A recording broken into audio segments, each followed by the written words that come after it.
Hello and welcome back to Kim Reads as we finally continue with Nancy Drew Whispers in the Fog. Chapter 14, Curious Cargo. Curious Cargo. The pain in the back of Nancy's head cascaded in the waves. It would be just horrible for a few seconds and then it would get worse. As she regained consciousness, she felt as if her head were full of ocean fog. As whiffs would clear away, bits of the world became clearer. She tried to move her hands, but realized they were tied behind her. Her ankles were tied as well. They gave her a jolt of awareness that seemed to clear masses of fog out of her brain. Her eyes opened partway. She heard a rustling next to her and a groan. Opening her eyes wide, she looked toward the sound. The room was dark, but she could recognize Bess's blonde hair. Bess, Nancy whispered. Bess, can you hear me? Bess mumbled. My wrist hurts. Nancy raised up one elbow. Just a thin strip of light shone from the door. Nancy saw that Bess's wrists and ankles were also tied. She had an old red bandana tied around her neck. You just bring your wrist, Bess, Nancy said. Sit up. Let me see if I can loosen the rope. Nancy sat up and scooted toward Bess so they were back to back. Then, blindly feeling the bindings around Bess's wrists, Nancy's fingers began to picking at the ropes. It was two men, Bess said in a hushed voice. They just appeared over the railing of the deck. They must have approached in a raft or rubber boat, Nancy said. I never heard a thing. Neither did I or Ned, Bess whispered. They just overpowered us. Ned put up quite a fight, but they hit him with the wrench. I tried to call out, but one of them hit his hand over my mouth. Did they knock you out too? Nancy asked as she tugged and poked at Bess's wrist ropes. No, they tied the smelly old bandana around me my mouth as a gag. I kept rubbing my chin against my shoulder to work the gag off. I've been trying to wake you up ever since. Oh, groaned Ned from the corner of the room. Oh. Shh, Bess and Nancy both shushed Ned as he began to wake up. Where are we? Ned mumbled. What happened? I have a feeling we're on the freighter, Nancy said. Someone was not happy about our being so close. So what do we do now? Ned mumbled, following with another groan. Are you okay, Ned? Nancy asked. I'll live, Ned said, but I want a piece of the guys who did this. Let's get out of here and find them. Nancy could hear him thrashing around, probably trying to free himself from his bindings. Ned, Nancy said, scoot over here. Between the three of us, we ought to get out of here. Nancy and Ned took turns working on Bess's wrist bindings, while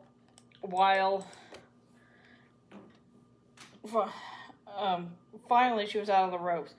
With Bess's one good hand and Ned's two tied ones pulling, twisting, Nancy's fists were finally unbound. They all kept working on the ropes until at last they were all free. Nancy stood. Her legs were sore, but she could feel them getting stronger at each pace. How's your head? She asked Ned as she struggled to his feet. Are you feeling dizzy? A little, he said, but I'll be okay. I just need to move around a little. I think you're right about where we are. It feels like a ship, one that's anchored, not moving forward. How are you doing, Bess? How's your wrist? Nancy asked.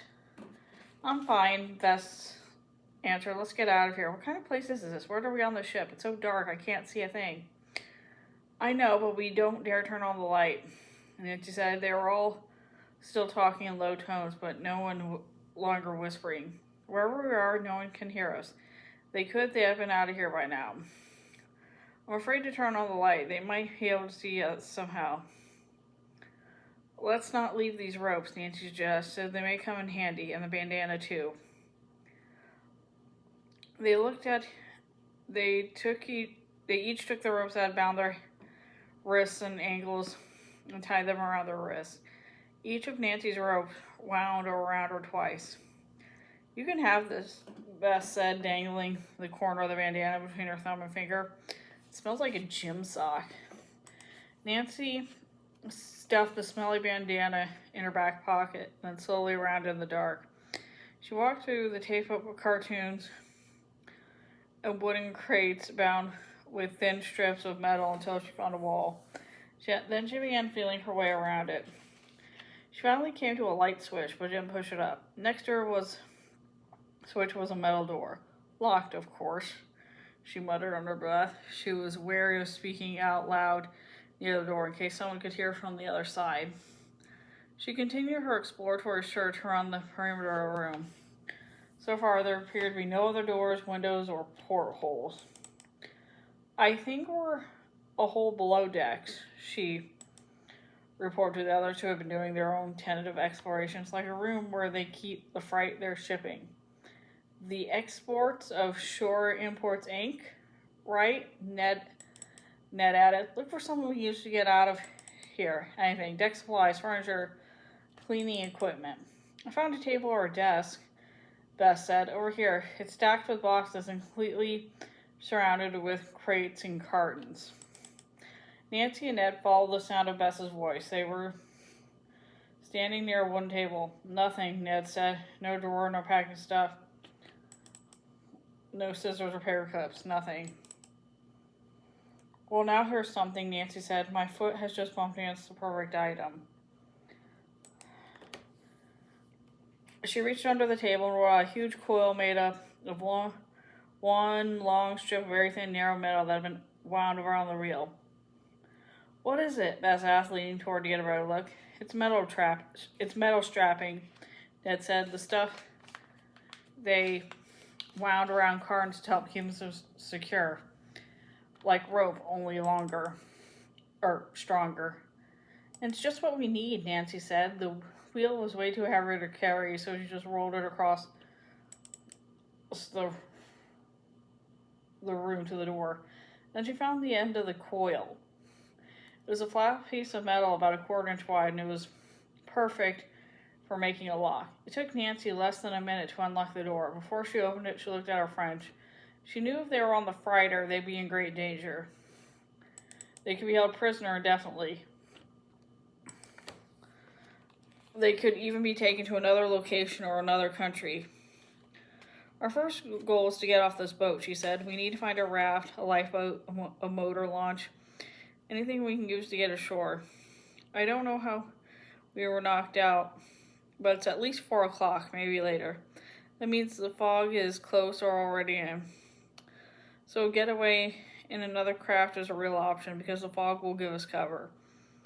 What if someone sees us, Bess asked, or if we get separated, Ned added. Our second goal is to contact the authorities. If we get separated, we need to keep trying to find a way off the boat. Whoever makes it need to call the Coast Guard and get them here immediately. I left a message for them before I left, so they may already be alerted.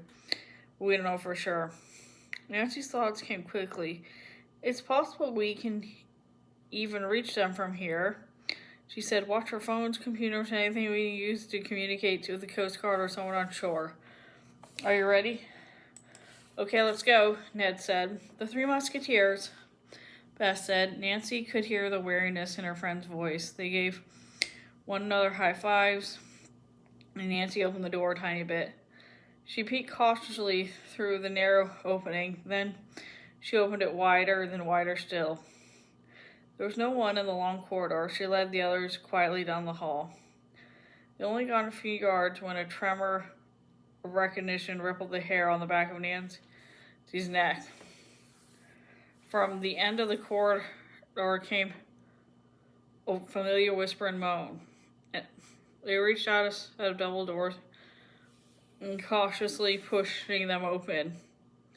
They were on a sort of balcony that extended out over the top of a large 10-foot-high hole that was apparently deep within the ship. At the bottom was a huge pool. Confined in a woven rope hammock submerged in the water was a baby whale. Oh, wow, Bess cried, looking at. Oh, I feel so sorry for it. They got it sort of caught up. It looks like it can't swim or anything. But it looks safe, Ned said. It can't injure itself and it's in the water. I don't care, Nancy said as the whale stared up and down with an eerie sound. It looks really sad and sounds sad. They watched the whale for another moment or two, and Nancy shook her head. We can't stand here. We've got to get out. We're no help to ourselves or that calf as long as we're trapped on this boat. Let's try to get farther up on the ship.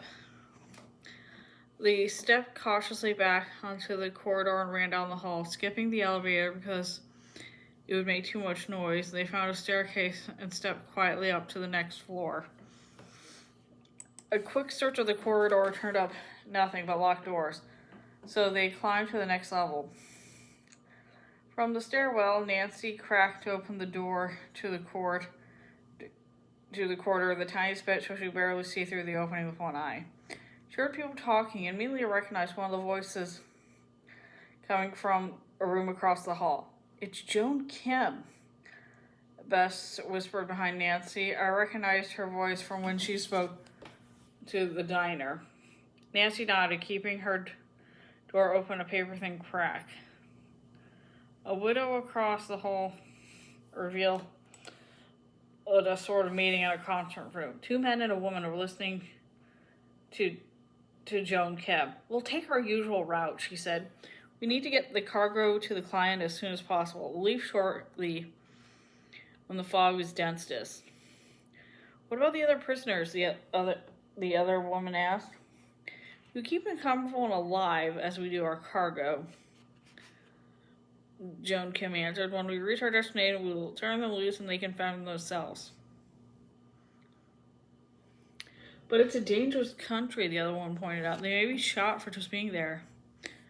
Or in prison. There will no longer be our responsibility at that point, Kim responded. Then she dismissed the others and sat down at the desk in the corner of the room. Nancy could see by the large potholes on the outer wall of the room that they were on an upper deck. The other woman and 2 men started toward the door of the meeting room, and Nancy eased her stairway closed. She and Ned held the door shut with all their strength in case any of the people intended to use that door. But Nancy heard the footsteps of 3 get fainter and fainter as they apparently walked the opposite way down the corridor.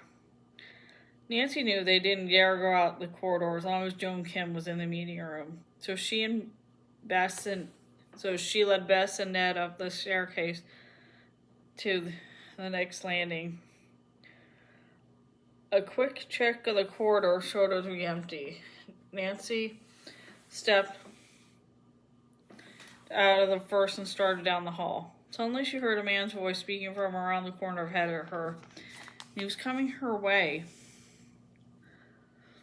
Thinking fast, she tried the first door she came to. It was unlocked. She ducked inside and locked the door behind her. She stood very still in the dark room, barely breathing. Stay in the stairwell, Bess and Ned, she thought, trying to will her friends out of trouble. But don't come in the hallway. She heard at least 2 sets of footsteps pass by the door. I don't like taking extra cargo, if you know what I mean, the man said as I passed. I say we get rid of them now. She heard someone unlock the door and open it. Then she heard the footsteps again. The door closed and it was quiet. Where are Bess and Ned, she wondered. Are they still alive and well? Did they come out, hear her voice, and duck into the other room the way I did?